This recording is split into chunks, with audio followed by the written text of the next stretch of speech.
All right, here on the Double D Ranch, we never seem to have an end to projects.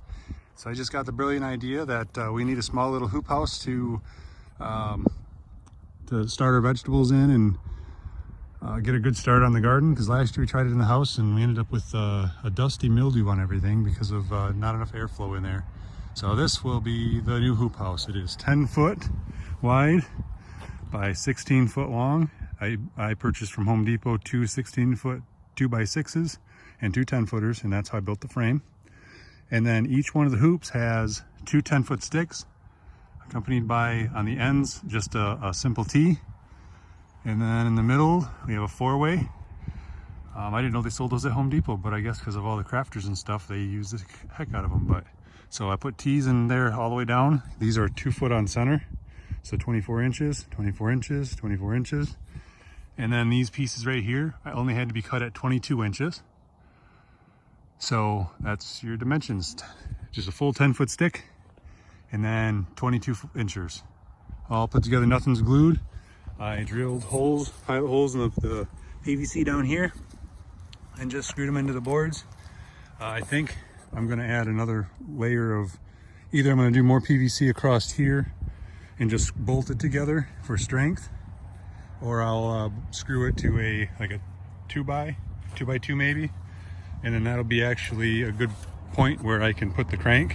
There's gonna be a handle along the bottom here with a crank on it, and I can just grab a hold of that crank and crank it up, and the whole thing will roll up to that point, like the 2 foot mark, so I can get good airflow underneath of there.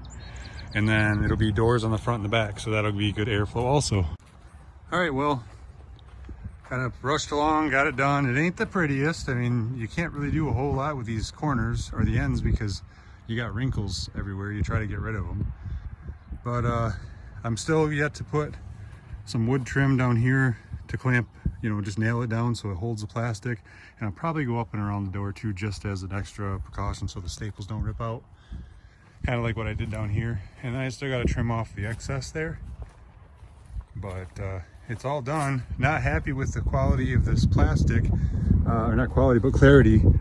Home Depot advertised it as clear on the box, and that's far from clear. It's more like a gray.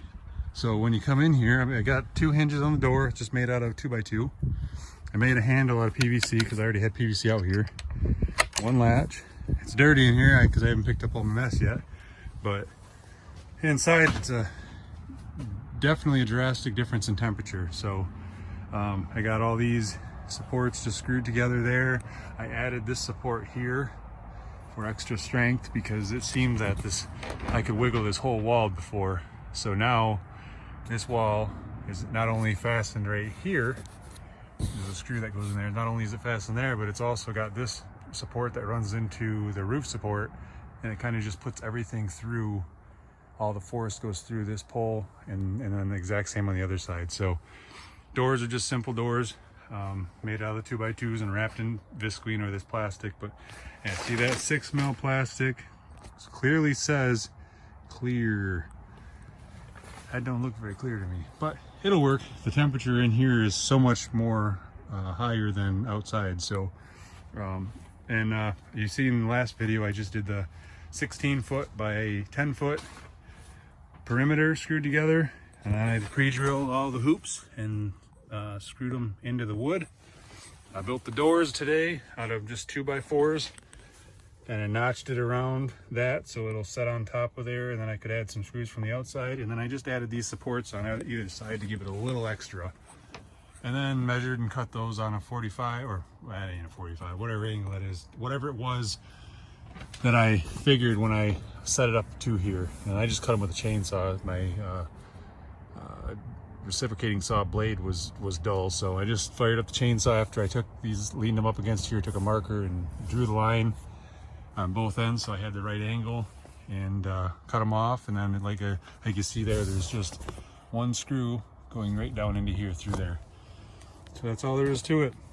In the summer when we're using it, these doors, I'm going to add some props here, something to make it so these doors can stay open, and both doors will open up, and then I'll get a nice cross breeze through here for good ventilation.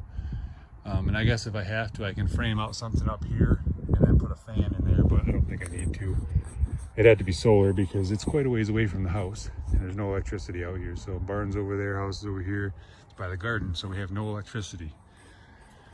But that's all. I literally have like maybe 300 bucks into this. 100 bucks for plastic and then probably $200 worth of lumber. And hinges and stuff I already had, but those are cheap enough anyway, like a couple bucks a piece. I usually buy hinges in bulk. I buy a box of them because I use them on a lot of projects. So, but door closes and then just like that. Oh, and then I added a door stop on either side. It doesn't go full length because it doesn't really need to, but I just took a piece of the same trim that I used to put the to anchor down there. I just took some roofing nails and screwed it down, or nailed it down. So then all that happens is the door pushes against the stop, can't go in anymore. And then I didn't put the hoop on here because there's no need to. You just push that in and then that just right there, door is secure. So that's that. We'll be able to, I'm gonna probably build some beds in there. Just build some 2x4s with some netting or like hardware cloth along either side here and then over here, so we can go in there and then, you know, we can plant all of our plants on top of those and then get them started and going. And then when the weather breaks and we are done having this cold crap, then they'll get transplanted into here. And then actually too, every year we seem to spend a bunch of money on hanging baskets because they're pretty, but we can make pretty hanging baskets now because I can hang them in there and plant them and then get them nice and big while, you know, this weather's changing. And then by the time we can put them outside, they'll be nice and big and save money there too. So no more buying plants.